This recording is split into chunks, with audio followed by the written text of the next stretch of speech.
Okay, പുതിയ വീഡിയോയിലേക്ക് സ്വാഗതം. ഇന്ന് നമ്മൾ കാണാൻ പോകുന്നത് 10ാമത്തെ പേജിൽ 5ാമത്തെ പാരഗ്രാഫ് അല്ലെങ്കിൽ അടിയിൽ നിന്ന് 2ാമത്തെ പാരഗ്രാഫ്. എല്ലാവരും ആ പാരഗ്രാഫിലേക്ക് പുസ്തകം എടുക്കുക. നമുക്ക് പഠിക്കുവാനായിട്ട് തുടങ്ങാം. His only super natural virtue seem to be patience എന്ന് വെച്ചാൽ എന്താണ്? ഹിസ് എന്ന് വെച്ച് കഴിഞ്ഞാൽ അവൻ്റെ എന്താണ് സൂപ്പർ നാച്ചുറൽ വെർച്യൂ, അതായത് അതിമാനുഷികമായിട്ടുള്ള അല്ലെങ്കിൽ മനുഷ്യ സ്വഭാവത്തിന് അപ്പുറമായിട്ടുള്ള വെർച്യൂ എന്ന് വെച്ചാൽ ഗുണം. ഓക്കെ, സീംഡ് കാണപ്പെട്ടു ടു ബി പേഷ്യൻസ്, അവന്റെ ക്ഷമയാണെന്ന് തോന്നി. അവനിൽ ഉള്ള സൂപ്പർ നാച്ചുറൽ അതിമാനുഷികമായിട്ടുള്ള ഗുണം ആ മനുഷ്യനിലുള്ളത് ക്ഷമയാണെന്ന് തോന്നി. He was quite patient when the hens pecked at him. അവൻ എങ്ങനെയായിരുന്നു? അവൻ വളരെയധികം ക്ഷമയുള്ളവനായിരുന്നു. എപ്പോഴാണ്? കോഴികൾ അവന്റെ ചിറകുകളെ കൊത്തിയപ്പോൾ. Searching for parasites in his wing. എന്താണ് പാരസൈറ്റ്സ് എന്ന് വെച്ച് കഴിഞ്ഞ് കഴിഞ്ഞാൽ? എന്താണ്? പരാന്നഭോജികളെ, അതായത് മറ്റൊരു ജീവിയുടെ ശരീരത്തിൽ ജീവിക്കുന്ന പരാന്നഭോജികളെ. അപ്പൊ കോഴികൾ അവന്റെ ചിറകിനിടയില് പരാന്നഭോജികളെ ചികഞ്ഞ് കുത്തിക്കൊണ്ടിരുന്നപ്പോൾ അവൻ വളരെ ഹാപ്പി ആയിട്ട് അല്ലെങ്കിൽ വളരെ ക്ഷമയോടുകൂടി ഇരിക്കുകയായിരുന്നു. പാരസൈറ്റ്സ് എന്ന് വെച്ചാൽ പരാന്നഭോജികൾ. സെർച്ചിങ് എന്ന് വെച്ച് കഴിഞ്ഞ് കഴിഞ്ഞാൽ തെരഞ്ഞപ്പോൾ. ഓക്കെ, വിങ്സ് എന്ന് വെച്ച് കഴിഞ്ഞാൽ നിങ്ങൾക്കറിയാം എന്താണ്? ചിറകുകൾ. ഹെൻസ് പീക്ഡ് എന്ന് വെച്ച് കഴിഞ്ഞാൽ കോഴി കുത്തിയപ്പോൾ. Okay, he was patient again when the cripple pulled out his feathers to touch their limbs with. അവൻ പിന്നെയും എന്താണ്? വളരെ ശാന്തനായിട്ടും ക്ഷമയുള്ളവനുമായിട്ട് കാണപ്പെട്ടു. വെൻ ക്രിപ്പിൾഡ് എന്ന് വെച്ച് കഴിഞ്ഞാൽ ഭിന്നശേഷിക്കാരൻ അല്ലെങ്കിൽ ഹാൻഡിക്യാപ്ഡ് എന്ന് പറയുന്ന അവിടെയുള്ള ആൾക്കാരെ എന്താണ് ചെയ്തത്? Patient when cripple pulled out his feathers, അവന്റെ ചിറകുകളെ വലിച്ചു പറിച്ചെടുത്തപ്പോൾ. എന്തിനാണ് അവർ ഫെദേഴ്സ് എന്ന് വെച്ചാൽ ചിറകുകൾ, പുൾഡ് ഔട്ട് എന്ന് വെച്ചാൽ പറിച്ചെടുത്തപ്പോൾ. ടു ടച്ച് ദെയർ ലിംസ് വിത്ത് അവരുടെ ആ രോഗമുള്ള ഭാഗത്തെ തൊട്ട് സുഖപ്പെടുത്തുന്നതിന് വേണ്ടി അവന്റെ ചിറകുകൾ പറിച്ചെടുക്കുന്ന സമയത്തും അവൻ വളരെ ക്ഷമയോടുകൂടി ശാന്തനായിട്ടിരുന്നു. He remained patient when even the most merciful threw stones at him. അതുപോലെ തന്നെ അവൻ എന്ത് ചെയ്തു? വളരെ ശാന്തനായിട്ടും അയാൾ കാണപ്പെട്ടു. എപ്പോഴാണ്?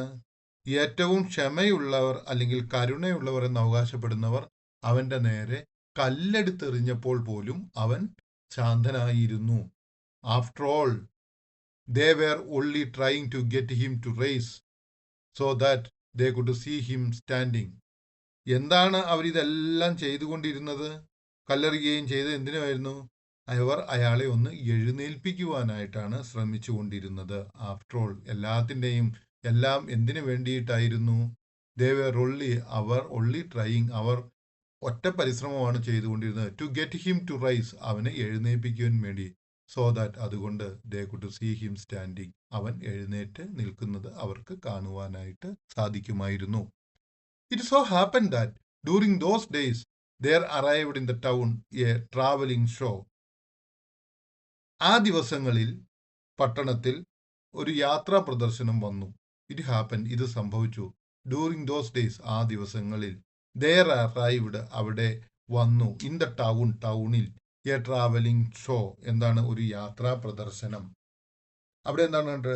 The main attraction was A woman. അവിടുത്തെ ഏറ്റവും പ്രധാനമായ ആകർഷണം എന്താണ്? ഒരു സ്ത്രീയായിരുന്നു. എന്തായിരുന്നു അവളുടെ പ്രത്യേകത? Woman who had been changed into spider. അവൻ എന്താണ്? ഒരു സ്പൈഡർ ആയിട്ട് അല്ലെങ്കിൽ ഒരു ചിലന്തിയായിട്ട് അവള് മാറിയിരുന്നു. Okay, woman who had been changed, അവൾ മാറി. ഇൻ ടു സ്പൈഡർ, ഒരു ചിലന്തിയായിട്ട്. By a blast of thunder and lightning. എന്തുകൊണ്ടാണ്? Burst of thunder and lightning. എങ്ങനെയാണ് അത് ചിലന്തിയായിട്ട് മാറിയത്? ഒരു ഇടിമുഴക്കവും അതുപോലെ തന്നെ ഇടിമിന്നലിന്റെയും സമയത്താണ് ഈ ഇടിയും മിന്നലുമേറ്റാണ് അവൾ എന്ത് ചെയ്തത്? ഈ സ്പൈഡർ ആയി മാറിയത്. The admission fee to see her was less than the fees to see the angel. പിന്നെ എന്താണ് അവിടെ ഉണ്ടായിരുന്ന അഡ്മിഷൻ ഫീസ്? ആ ഏഞ്ചലിനെ കാണുന്നതിന് വേണ്ടി ഇവര് കൊടുക്കേണ്ടത് ആരൊക്കെയാണ്? പെലായയുടെയും അവന്റെ വൈഫിന്റെയും അടുത്ത് കൊടുക്കുന്നതിനേക്കാളും വളരെ കുറവായിരുന്നു. To see the angel. So the people flock to her. അതുകൊണ്ട് ആളുകളെല്ലാം അവളെ കാണും. ആ സ്പൈഡറായിട്ട് ചിലന്തിയായിട്ട് മാറിയവളെ കാണാൻ പോയി.